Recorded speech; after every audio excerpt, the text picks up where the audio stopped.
안녕하십니까. 여러분의 다이어트 주치 이광균 원장입니다.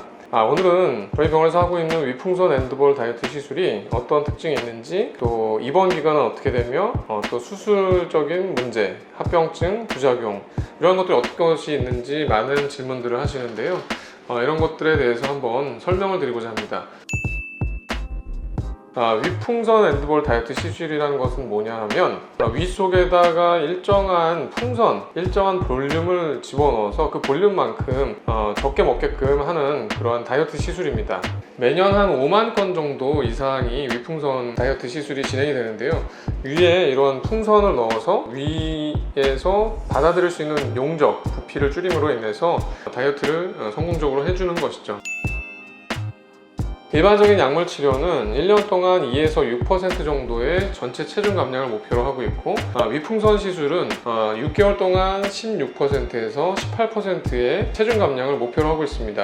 즉, 여러 가지 약물 치료들의 어떤 효과보다는 위풍선 엔드볼의 효과는 월등히 뛰어나다고 이미 여러 가지 논문들을 통해서 검증이 되어 있는 바가 있습니다. 우리가 고도 비만 또 초고도 비만에서는 일반적인 약물 치료는 너무 더디다고 알려져 있고, 보통 1년 동안에 6%의 체중 감량을 목표로 하니까 평균적으로 100kg의 다이어트 하시는 분들이 6kg의 다이어트 체중 감량을 위해서 약물 치료를 시도할 수가 있고, 풍선 시술은 16%에서 18%의 전체 체중 감량을 평균적으로 목표로 하고 있습니다. 물론 평균을 뛰어넘는 분들, 또 평균 이하인 분들이 또 있지만, 우리가 항상 데이터를 얘기할 때는 평균을 얘기하는 것이죠. 그리고 초고도 비만, 또 고도 비만에서는 일반적인 약물 치료가 잘 효과가 떨어지기 때문에 수술적인 방법이 그동안은 권장이 됐습니다.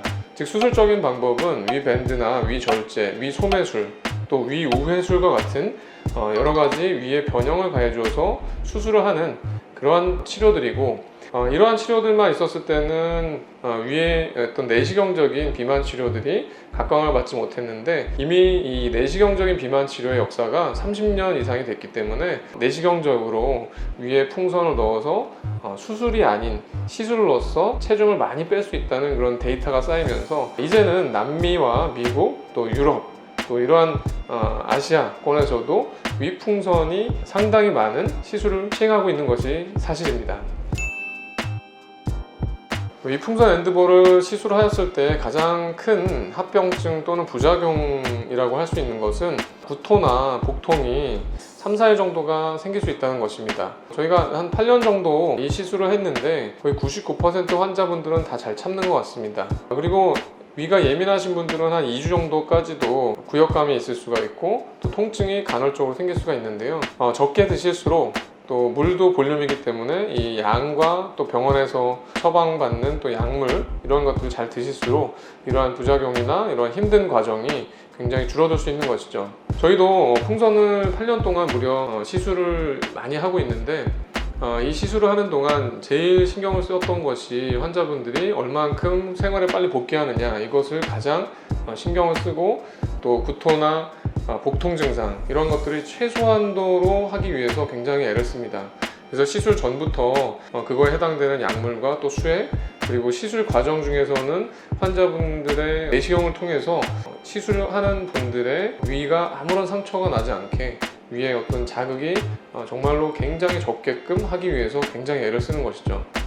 그래서 지금은 과거 8년 전보다는 훨씬 더 이러한 구토와 복통 증상이 많이 해소가 된 상태이고요. 또 경우에 따라서 또 음주를 많이 하거나, 또 음식을 풍선을 넣었는데도 많이 드신 분들은 위궤양이나 식도염, 이런 위염, 이런 것들이 생길 수가 있고, 또 드물게는 0.1%에서 1% 정도로 위궤양에 의한 천공이 보고되고 있고요. 또 췌장염도 1% 미만으로 보고되고 있습니다. 이런 퍼센티지가 나온 것은 이미 논문에 많이 알려져 있는 사실이고, 전 세계에 가장 많이 시술하고 있는 또 비만 시술이기 때문에 이미 여러 가지 데이터가 쌓여 있는 것이죠. 우리 참고적으로 이 논문을 보면 여기서도 마찬가지로 이러한 퍼센티지가 굉장히 적기 때문에 안전한 비만 시술로서 고려될 수 있다, 이렇게 결론을 맺고 있습니다.